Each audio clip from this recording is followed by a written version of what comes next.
திமுக அரசு விஜய் வேங்கை வேலுக்கு போய்விடுவார் என்கின்ற அந்த ஒரு அச்சத்தில் நடுக்கத்திலும் அவசரமாக இந்த காரியத்தை செய்திருக்கலாம் என்ற ஒரு கருத்து நிலவுகிறது. அது ஒதுக்கி தள்ள முடியாத ஒரு கருத்து.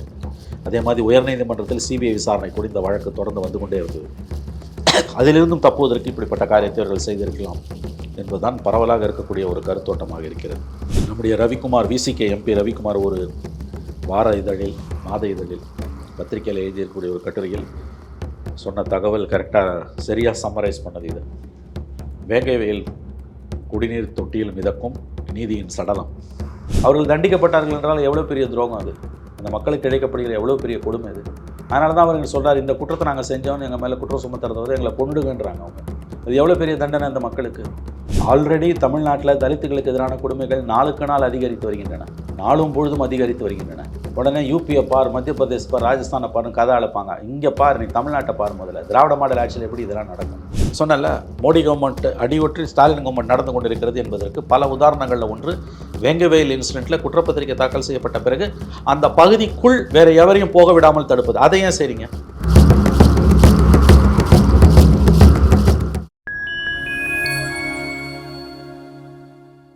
ஃபைன் டைம் வாய்ஸ் நேயர்களுக்கு வணக்கம். நான் உங்கள் சங்கீத்வான். நம்ம சிறப்பு நிகழ்ச்சியில் நம்மோடு இணைந்திருக்கிறார் மதிப்பிற்குரிய மூத்த பத்திரிகையாளர் திரு மணி அவர்கள். வணக்கம் சார். வேங்கைவேல் விவகாரத்தில் புகார் கொடுத்த எங்க மேலேயே நீங்க பழி போடுவதற்கு பதிலாக எங்களை கொன்று விடுங்கள் அப்படின்னு சொல்லி தலைமறைவாக இருக்கக்கூடிய அந்த 3 இளைஞர்களும் ஒரு வார இதழுக்கு பேட்டி கொடுத்துருக்காங்க. இந்த பேட்டியை பார்க்கும்போது பெரும் ஒரு வழிகளோடு நிறைய விஷயங்கள் பதிவு பண்ணியிருக்காங்க. முதல்ல இதை எப்படி பார்க்குறீங்க? இல்லை, ரொம்ப துயரமான ஒரு சம்பவம். வழக்கமாக சிபிசிஐடி விசாரணையில் உண்மை வெளியில் வருவாங்க. சிபிசிஐடின்றது மாநில காவல்துறையில் உள்ள சிபிஐக்கு இணையான ஒரு அமைப்பு. பெரும்பாலும் அவர்கள் நேர்மையாகத்தான் நடந்து கொண்டிருக்கிறார்கள் கடந்த காலங்களில் கூட. ஆனால் இந்த முறை ஏன் அவர்கள் இப்படிப்பட்ட ஒரு காரியத்தை செய்திருக்கிறார்கள் என்று புரியவில்லை. ஏன்னா சம்பந்தப்பட்ட அந்த 3 பேர் குற்றம் சாட்டப்பட்டவர்களுமே பாதிக்கப்பட்ட குடும்பங்களில் இருக்கிறார்கள். அவர்கள் குடும்ப உறுப்பினர்களும் 4 நாட்கள் அந்த மலம் கலந்த குடிநீரை குடித்திருக்கிறார்கள். அவங்க வீட்டில் இருக்கவங்களே அந்த மலம் கலந்த குடிநீரை குடிப்பதற்கு அவர்களும் குடித்திருக்கிறார்கள். அவங்க வீட்லேயும் சரி, வீட்டில் புழங்குற தண்ணி தானே, வீட்டில் புழங்குற தண்ணியாக இருந்திருக்குன்னா அவங்க வீட்டிலேயே புழங்குற தண்ணி அவங்க அப்படி செய்வாங்களா? ஆகவே இது ஏற்புடையது அல்ல.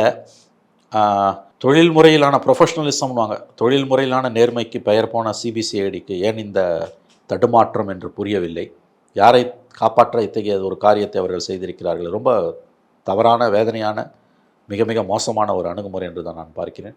இது ஏற்புடையதல்ல. ஒரு முழு அளவிலான சிபிஐ விசாரணைக்கோ அல்லது பணியில் இருக்கக்கூடிய உயர்நீதிமன்ற நீதிபதி தலைமையிலோ விசாரணை அமைக்கப்பட வேண்டும் என்பதுதான் என்னுடைய கருத்து. ஏன்னா அந்த இளைஞர்களோட பேட்டியெல்லாம் பார்க்கும் பொழுதும்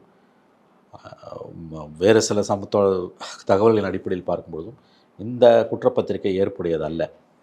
தலித் மக்களுக்கு எதிரான கொடுமைகளை, தலித்துகளை இந்த அளவுக்கு போய் செய்வார்கள் என்பதெல்லாம் கற்பனையும் செய்து பார்க்க முடியாதாக இருக்கிறது. திமுக அரசு விஜய் வேங்கை வேலுக்கு போய்விடுவார் என்கின்ற அந்த ஒரு அச்சத்தில் நடுக்கத்திலும் அவசரமாக இந்த காரியத்தை செய்திருக்கலாம் என்ற ஒரு கருத்து நிலவுகிறது. அது ஒதுக்கி தள்ள முடியாத ஒரு கருத்து. அதே மாதிரி உயர்நீதிமன்றத்தில் சிபிஐ விசாரணை கூட இந்த வழக்கு தொடர்ந்து வந்து கொண்டே இருந்தது.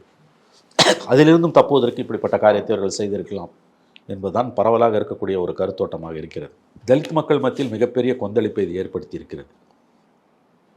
நம்முடைய ரவிக்குமார், விசிகே எம்பி ரவிக்குமார் ஒரு வார இதழில், மாத இதழில், இந்த மாதம் அடுத்த மாதம் வரக்கூடிய மாத இதழில் நேற்றைக்கும் இன்றைக்கும் வந்த அந்த பத்திரிகையில் எழுதியிருக்கக்கூடிய ஒரு கட்டுரையில் சொன்ன தகவல் கரெக்டாக சரியாக சம்மரைஸ் பண்ணது. இது வேங்கை வயல் குடிநீர் தொட்டியில் மிதக்கும் நீதியின் சடலம். அவர் வர்ணித்திருப்பது இந்த குற்றப்பத்திரிகை எப்படித்தான், வேங்கை வயல் குடிநீர் தொட்டியில் மிதக்கும் நீதியின் சடலம். மிக மிக மோசமான ஒரு போக்கு இது. ரொம்ப வேதனையானது. பாதிக்கப்பட்ட இளைஞர்களின் பேட்டியை ஜூனியர் விடனில் வந்திருக்கு. நானும் படித்தேன் காலையில். ரொம்ப அதில் ஒருவர் பணியில் இருக்கக்கூடிய ஒரு ஆயுதப்படை காவலர், தனக்கு எந்த அளவுக்கு அழுத்தம் கொடுக்கப்பட்டது, குற்றத்தை ஒப்புக்கொண்டால் தன்னை எஸ்ஐ பதவி உயர்த்தி விடுவதாகலாம் சொன்னாங்கலாம் அவர் சொல்லியிருக்காரு. ஆகவே அவர்களுடைய கூற்றுக்களை பார்க்கும்பொழுது நிச்சயமாக இது ரொம்ப அவலமான ஒரு விஷயம். எந்த ஒரு மனிதனும் அவன் குடிக்கிற தண்ணியில் அவனே மலத்தை கலப்பான், அவன் கொடுக்குற தண்ணியை தாண்டி அவங்க குடும்பம் குடிக்கிற தண்ணியிலே மலத்தை கலப்பான், அதில் 4 நாள் குடிச்சிருக்காங்கலாம் ஏற்புடையதாகவே இல்லை. ஆகவே இந்த விஷயத்தில் தமிழக அரசு மறுபரிசீலனை செய்து ஒரு உயர்நீதிமன்ற நீதிபதி தலைமையில் விசாரணைக்கு உத்தரவிட வேண்டும். அப்படித்தான் நான் கருதினேன். இது ஏற்புடைய ஒரு சம்பவம் அல்ல. நிச்சயமாக தமிழ்நாட்டிலே தலித்துகளுக்கு எதிரான ஏற்கனவே நிலவி கொண்டிருக்கக்கூடிய அந்த கொடுமைகள் மேலும் அதிகரிப்பதற்கு தான் இது போன்ற சம்பவங்கள் உதவும் என்று நான் அஞ்சுகிறேன். இல்லை 2 ஆண்டுகளாக சிபிசிஐடி போலீஸார் வந்து விசாரிச்சுட்டு வராங்க. ஸோ அப்படி இருக்கும்போது அவங்களுடைய என்கொயரி வந்து சரியானதான எந்த எல்லைக்குங்க வரும்? அவன் மலத்தை அவனே குடிப்பான். ஒரு விஷயம், ஒரு ஸ்பர் ஆஃப் அ மூமெண்ட்டில், ஒரு க்ஷண நேர கோபத்தில் ஏதோ ஒரு பண்ணால் கூட அது பண்ணியிருக்கலாம்னு நம்ம எடுத்துக்கலாம். உதாரணத்துக்கு திண்ணியம்ன்ற இடத்துல மலத்தை வாயில் தெளிச்சாங்க, உங்களுக்கு தெரியும். 20 ஆண்டுகளுக்கு முன்பு, 25 ஆண்டுகளுக்கு முன்பு அதிமுக ஆட்சியில் நினைக்கிறேன். அதிமுக ஆட்சியில் திண்ணியம்ன்ற இடத்துல ஜெயலலிதா பீரியட் 2001-6 காலகட்டம் நினைக்கிறேன். திண்ணியம்ன்ற இடத்துல மலத்தை வாயில் தெளிச்சாங்க, தலித்துகள் வாயில். அந்த மாதிரி நடந்த சம்பவத்தில் வந்து யாரோ ஒரு தலித் இன்வால்வ்னா கூட நம்ம புரிஞ்சுக்கலாம். அது புரியுதா நான் சொல்கிறது உங்களுக்கு? இது எப்படின்னா, அவன் ஏறி தொட்டியில் போட்டு 4 நாள் பொறுத்தான் அதை கண்டே பிடிக்கிறாங்க. அதை பாதிக்கப்பட்ட குடும்பங்களில் இந்த குழாயில தண்ணி வரும்போது ஏதோ ஒரு நாட்டு அடிக்குதுன்னு சொல்லவும் சுமத்தப்பட்டவர்களின் குடும்பங்களுமே அதில் இருக்குது. எப்படி ஏற்றுப்பீங்க இது? ஆகவே தமிழக அரசு மறுபரிசீலனை செய்ய வேண்டும். நிச்சயமாக தலித் அமைப்புகளின் கோரிக்கையை ஏற்க வேண்டும். நம்முடைய திருமாவளவன் விசிகே எல்லாம் வந்து கோர்ட்டை மூவ் பண்ணுறாங்க. அந்த குற்றப்பத்திரிகை விசாரணைக்கு ஏற்றுக்கொள்ளக்கூடாது. ஏன்னு கேட்டிங்கன்னா, இப்போ SC/ST கோர்ட்லேருந்து அது நார்மல் கோர்ட்டுக்கு மாறுது. ஏன்னா குற்றம் சாட்டப்பட்டவர்கள் வந்து, ஏன்னா ஒரிஜினல் கேஸை வந்து அண்டர் SC/ST ஆக்ட் தான் அவங்க பதிவு பண்ணியிருந்தாங்க. ஓகே. இப்போ குற்றம் சுமத்தப்பட்டவர்கள் வந்து தலித்ஸ் என்ற காரணம் வரும்போது SC/ST ஆக்ட் வராது. அதனால் இப்போ அந்த SC/ST ஸ்பெஷல் கோர்ட்லேருந்து நார்மல் கோர்ட்டுக்கு அதை மாற்ற போகிறாங்க. சார்ஜ் ஷீட் ஃபைல் பண்ணியிருக்காங்க. கோர்ட்டில் சார்ஜ் ஷீட்டை வந்து மேஜிஸ்ட்ரேட் டேக்கன் ஆன் ஃபைல்னுவாங்க. விசாரணைக்கு ஜட்ஜி எடுத்துக்கிட்டாருன்னா இவர்கள் கைது செய்யப்படக்கூட வாய்ப்பு இருக்கிறது. ஆகவே இந்த சார்ஜ் ஷீட்டை வந்து விசாரணைக்கு ஏற்றுக்கொள்ளக்கூடாது என்று விசிகா வந்து மனுவை தாக்கல் பண்ணியிருக்காங்க. ஐ திங்க் மனித உரிமை ஆர்வலர்களும் இதில் கவனம் செலுத்த ஆரம்பித்திருக்கிறார்கள். ஏன்னா இந்த வெறும் சார்ஜ் ஷீட் ஃபைல் பண்ணதால் இந்த கேஸ் முடிஞ்சிடுச்சுன்னு நீங்கள் நினச்சிக்க முடியாது. ஏன்னா இதோட அடுத்த ஸ்டேஜ் இனிமேல் தான் ஆரம்பிக்குது.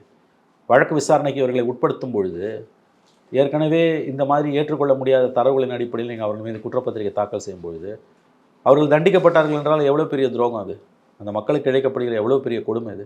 அதனால தான் அவர்கள் சொல்கிறார், இந்த குற்றத்தை நாங்கள் செஞ்சோன்னு எங்கள் மேலே குற்றம் சுமத்துறதை வந்து எங்களை கொண்டுடுங்கன்றாங்க அவங்க. அது எவ்வளோ பெரிய தண்டனை அந்த மக்களுக்கு.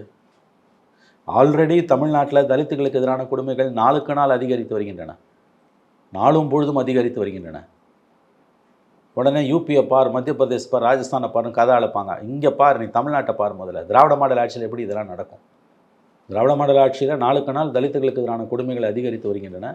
அதுக்கு சரியான உதாரணம் வேங்கவேல் இஷ்யூவில் தாக்கல் செய்யப்பட்ட இந்த குற்றப்பத்திரிகை. ஆக ஸ்டாலின் அரசு நிச்சயம் இந்த சம்பவத்தில் விசிகா மற்றும் இதர தலித் அமைப்புகளின் கோரிக்கையை ஏற்று ஒரு முழு அளவிலான மறு விசாரணைக்கு உத்தரவிட வேண்டும். அது சிபிஐ விசாரணையாகவும் இருக்கலாம், அல்லது பணியில் இருக்கக்கூடிய உயர்நீதிமன்ற நீதிபதி தலைமையிலான ஒரு முழு விசாரணையாகவும் ஸ்பெஷல் இன்வெஸ்டிகேஷன் டீமை போட்டு கூட விசாரிக்கலாம்.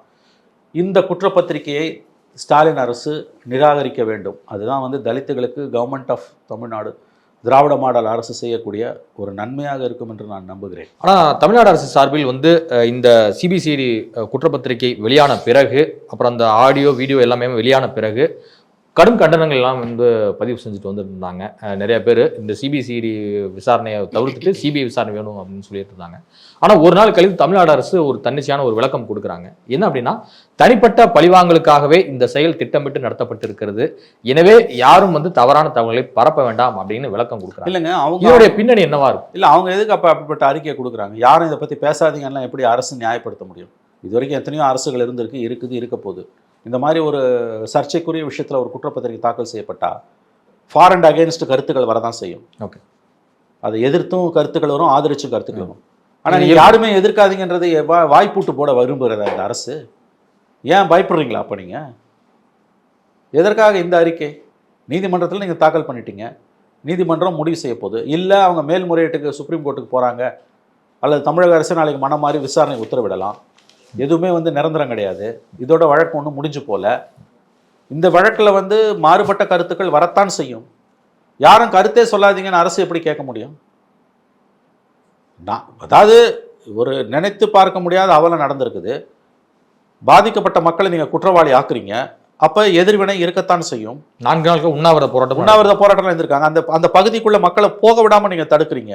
எதுக்கு வந்து போக விடாமல் தடுக்கிறீங்க? அவங்க வழக்கறிஞர்கள் கூட போய் பார்க்க முடியலங்க. மீடியா உள்ள அலோவ் பண்ண மாட்டேன்றாங்க ஊருக்குள்ளேயே. ஏன் இந்த அடக்குமுறை எதற்கு?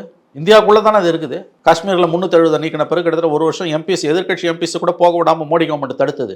விமான நிலையத்தில் போய் இறங்கினோன்னு ஸ்ரீநகர் விமான நிலையத்தில் ராகுல் காந்தி, மறைந்த சீதாராம் யெச்சூரி போன்றவங்களாம் திருப்பி அனுப்பப்பட்டார்கள். இப்போ அதுக்கும் இதுக்கும் என்னங்க வித்தியாசம்? சொன்னல, மோடி கவர்மெண்ட் அடியொற்றி ஸ்டாலின் கவர்மெண்ட் நடந்து கொண்டிருக்கிறது என்பதற்கு பல உதாரணங்களில் ஒன்று வேங்கவேல் இன்சிடென்ட்டில் குற்றப்பத்திரிகை தாக்கல் செய்யப்பட்ட பிறகு அந்த பகுதிக்குள் வேற எவரையும் போக விடாமல் தடுப்பது. அதை ஏன் செய்றீங்க? சரி, சிபிசிஐடி குற்றப்பத்திரிகை தாக்கல் பண்ணிடுச்சு, கோர்ட்டில் மேட்டர் இருக்குது, ஃபைன், கோர்ட்டில் விசாரணை நடக்கட்டும். அந்த பகுதி மக்களை எதுக்கு வந்து நீங்கள் சிறைப்பிடிக்கிறீங்க? அந்த பகுதிக்குள்ளே வேங்கவேலுக்குள்ளே யாரும் போக விடாமல் 7, 8, 10 பகுதிகளில் வந்து செக் போஸ்ட் போட்டு எதுக்காக தடுக்கிறீங்க? 8 பகுதிகளில் 7 பகுதிகளை சுற்றி வளைச்சிருக்காங்கன்றாங்க. அவங்க வழக்கறிஞர் சொல்கிறாருங்க போக முடியலன்னு. விசிகா சார்பாக பேசக்கூடிய அவருடைய வழக்கறிஞர் உள்ளே போக முடியலன்றாங்க. எதற்காக அந்த மக்களை சிறைப்பிடிக்கிறீர்கள்? அவங்க என்ன, அவங்களுக்கு என்ன ஆயுதம் தாங்கிய போராட்டம் நடத்துனாங்களா, இல்லை அரசுக்கு எதிராக வன்முறையில் ஈடுபட்டாங்களா? எதுவுமே இல்லையங்க. அறவழி போராட்டத்தில் தானே ஈடுபடுறாங்க. அறவழி போராட்டத்தில் ஈடுபடுற மக்களோட கிராமங்களை வந்து எதுக்காக நீங்கள் சீல் வைக்கிறீங்க? அறிவிக்கப்படாத 144 போடப்பட்டிருக்கிறது. யாரும் உள்ளே போக முடியல. பத்திரிகையாளர்கள், எதிர்க்கட்சி தலைவர்கள் போவதற்கு உரிமை இருக்கா இல்லையா? ஃப்ரீடம் ஆஃப் மூவ்மெண்ட்னு வாங்க. அரசியலமைப்பு சாசனம் கொடுத்த உரிமைகள் எல்லாம் வேங்கவேல் வாசலோடு நின்று விட்டதா? எவ்வளோ பெரிய கொடுமைங்க இதெல்லாம். இது எல்லாமே நடைமுறையில் இருக்க விஷயம். ஒன்று கூட அதிகப்படியான வார்த்தை கிடையாது. வேங்கவயலுக்கு உள்ள ஏன் வந்து இப்போ தலித் அமைப்புகள் போகிறதுக்கு அவங்க கட்சி தலைவர்கள், அவங்க வழக்கறிஞர் போகிறதுக்கு கூட ஏன் நீங்கள் அனுமதி மறுக்கிறீங்க? அந்த கிராம மக்கள் செய்த பாவம் என்ன?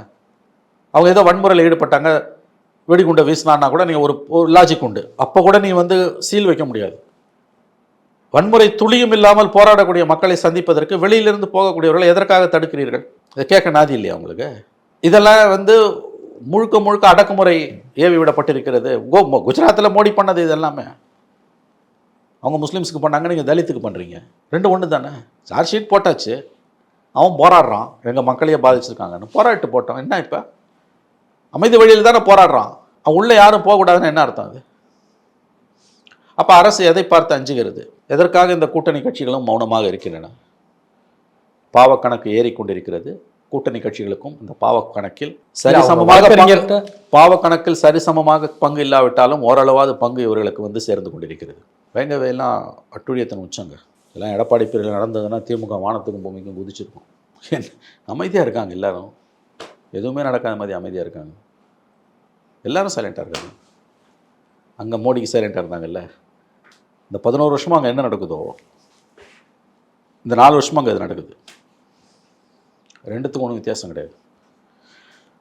அங்கே முஸ்லீம்ஸ்னால் இங்கே தலித்ஸ், அங்கே விவசாயிகள்னால் இங்கே தொழிலாளர்கள். ஆட்கள் தான் வேறு.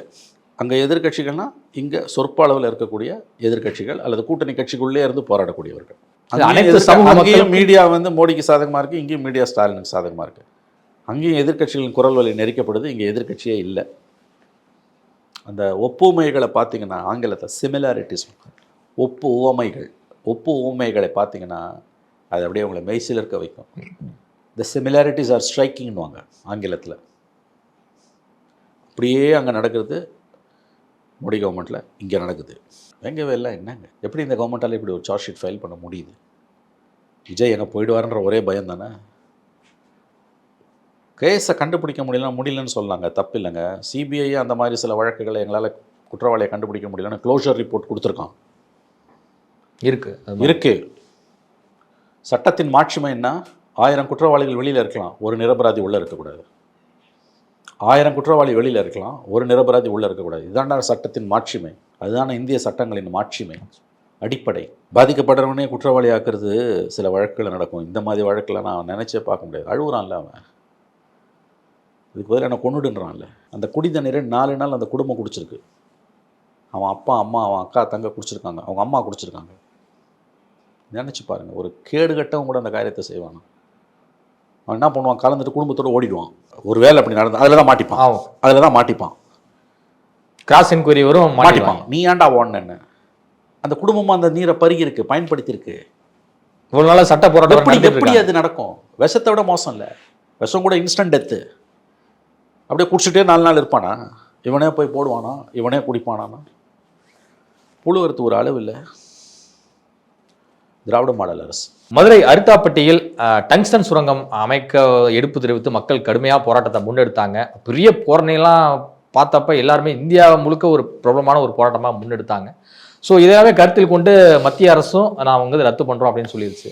ஆனால் இதை ரத்து பண்ணது நாங்கள் தானே ஒரு பக்கம் பிஜேபி கொண்டாடுது, இதை எதிர்த்து கடுமையான அழுத்தங்கள் கொடுத்து நாங்கள் தானே அதிமுக ஒரு பக்கம் கொண்டாடுது. இந்த திட்டம் வராதுக்கு காரணமே திமுக அரசு தான் சொல்லிட்டு முதலமைச்சருக்கு அரித்தாப்பட்டியில் பாராட்டு விழாலாம் எடுத்திருக்காங்க. இதை நம்ம எப்படி எடுத்துக்கணும்னு நினைக்கிறீங்க? திமுகவும் அதிமுகவும் போராடினா கரெக்டு. அவங்க எதிர்த்தாங்க. திட்டத்தோட சூத்திரதாரியே பிஜேபி. அவனும் கொண்டாடுறான்னு இந்த கூத்தை எங்கே போய் சொல்கிறது? நகைச்சுவை காட்சிகளுக்கு பஞ்சமில்லை தமிழக அரசியலில். சரியான உதாரணம் பிஜேபி. கிஷன் ரெட்டி அதை கொண்டாடுவது. மக்களை ஏமாத்துறதுக்கும் ஒரு அளவு உண்டு. புதிய சிகரங்களை பிஜேபி தொட்டு கொண்டிருக்கிறது, அவ்வளோதான். பிஜேபியில் கொண்டாடுறதுக்கு எதுவுமே இல்லை. இது முரண்பாடுகளின் உச்சம். இது ஸ்கீமே அவங்க ஸ்கீமு. அவங்களே கொண்டு வருவாங்களாம். அவங்களே இந்த முதல்வன் படத்தில் ரகுவரன் சொல்லுவார்ல, இவங்களே வைப்பாங்களாம், இவங்களே எடுப்பாங்களான்ற மாதிரி இவங்களே கொண்டு வருவாங்களாம், இவங்களே வாபஸ் வாங்கலாம், இவங்களே விழாவும் நடத்திப்பாங்களாம்.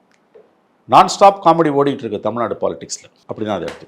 விஜய் தன்னுடைய கட்சியில் மாவட்ட செயலாளர் தொடர்ந்து நியமித்து வருகிறார். அடுத்த கட்டமாக வேங்கவேலுக்கு போகிற திட்டமும் இருக்கு அப்படின்னு சொல்றாங்க தாவேகா நிர்வாகிகள். வேங்கவேலுக்கு விஜய் அனுமதிக்கப்படுவாரா? இப்போ இருக்க சூழ்நிலையில் அரசு அனுமதிப்பது கடினம் என்று நினைக்கிறேன். பட் அந்த இஷ்யூ அவர் அலைவாக வச்சிருக்காரு, பேசுகிறாரு. அங்கே போய் பாதிக்கப்பட்ட மக்களை அவர் சந்திப்பதும் சந்திக்காததும் அவருடைய அரசியல் சாதுரியத்தையும் அரசியல் கூர்த்த மதியையும் பொறுத்தது. அனுமதி கேட்டால் கண்டிப்பாக இப்போ இருக்க சூழ்நிலையில் மாவட்ட நிர்வாகம், காவல்துறை அவருக்கு அனுமதி கொடுக்காது. அப்படி கொடுக்கவில்லை என்றால் அந்த சூழ்நிலையை அவர் எப்படி சமாளிக்கப் போகிறார் என்ற அவருடைய பொலிட்டிக்கல் சென்ஸுன்னுவாங்க, அது குறித்த அது சம்பந்தமான ஒரு விஷயம். அவர் ஒரு அட்டெம்ப்ட் பண்ணார்னா கூட அது திமுக அரசுக்கு நடுக்கத்தை ஏற்படுத்தும். ஒன்று ஞாபகம் வச்சுக்கோங்க, ஆயிரம் மீறி போராட்டம்னா நடுக்கும். பெரிய விஷயம். 1000 சொன்னாலும் விஜய் பார்த்து திமுக அரசு அஞ்சுகிறது என்பதுக்கு சரியான உதாரணம். பரந்தூர் விஷயத்தில் எத்தனையோ தலைவர்கள் போயிட்டு வந்தாங்க. அப்போ அந்த திட்டத்தை பற்றி திமுக அரசு வாயே திறக்கலை. மக்களுடைய மிகப்பெரிய குற்றச்சாட்டு அரசு மௌனமாக இருக்கிறது. நாங்கள் எந்த கேள்வி கேட்டாலும் பதில் சொல்லலை. எங்கள் நிலங்களை பற்றி கேட்டால், இழப்பீடை பற்றியெல்லாம் கேட்டால் எந்த பதிலும் சொல்லலை. முகத்தில் அடித்தார் போல் பேசுகிறார்கள். ரெவென்யூ ஆஃபீஸர்ஸு, வருவாய்த்துறை அதிகாரிகள், மாவட்ட அதிகாரிகள் சொல்ல வேண்டிய நேரத்தில் சொல்லுவோம் வெளில போ அப்படின்றாங்க. ஆகவே ஒரு இறுக்கமான மௌனம் எங்களை ஒரு நிச்சயமற்ற தன்மையில் வைத்திருக்கிறார்கள், எதுவும் பேசாமல் இருந்தால் மக்களுடைய குறையாக இருந்தது. எத்தனையோ தலைவர்கள் போய்விட்டு வந்த பொழுதெல்லாம் அதை சட்டை செய்யாத, கண்டுகொள்ளாத அரசு விஜய் போய்விட்டு வந்த 3 நாட்கள் தொடர்ந்து அது குறித்த அறிக்கைகளை வெளியிட்டது. சுற்றுப்புற சூழல் பாதிப்பு இல்லாமல் நாங்கள் செய்வோம், நாங்கள் யாருக்கும் பாதிப்பை ஏற்படுத்தும் மாதிரி கதை அளந்தார்கள். தொடர்ந்து 3 அறிக்கைகள். அடுத்து வேங்கவேலுக்கு போகப் போகிறார் என்ற சந்தேகம் எழுந்ததால் அவசரமாக குற்றப்பத்திரிகை தாக்கல் செய்யப்பட்டது. இன்றைக்கு மறுபடியும் அவர் அங்கே போவதற்கான வாய்ப்புகள் இருப்பதாகத்தான் நான் கேள்விப்படுகிறேன். போவாரா போக மாட்டாரா நமக்கு தெரியாது. கண்டிப்பாக அவர் போகிறார் என்றால் அனுமதி மறுக்கப்படும். அனுமதி மறுக்கப்பட்டால் அதை அவர் எப்படி எதிர்கொள்ளப் போகிறார் என்பதுதான் அவருடைய அரசியல். ஓகே, அனுமதி மறுத்தால் மீறி உள்ளே போக முயற்சி செய்து கைதாவாரா, அல்லது அடையாள உண்ணாவிரதத்தை அங்கேயே உட்காருவாரா, அல்லது அங்கே அனுமதி இல்லைன்னா இங்கே எங்கேயாவது உட்காருவாரா, எங்கேயுமே அனுமதி கொடுக்காவிட்டால் எப்படி போராட்டத்தை முன்னெடுப்பார்? இவையெல்லாம் அவருடைய அரசியலுக்கு விடப்படுகிற சவால். விஜயுடைய அரசியல் வாழ்க்கையின் முதல் மிகப்பெரிய சவால் வேங்கவேல் விஷயத்தை அவர் எப்படி கையாளப் போகிறார் என்பது. இதுவரை உங்கள் பல்வேறு கருத்து கொடுப்பதற்கு நன்றி சார்.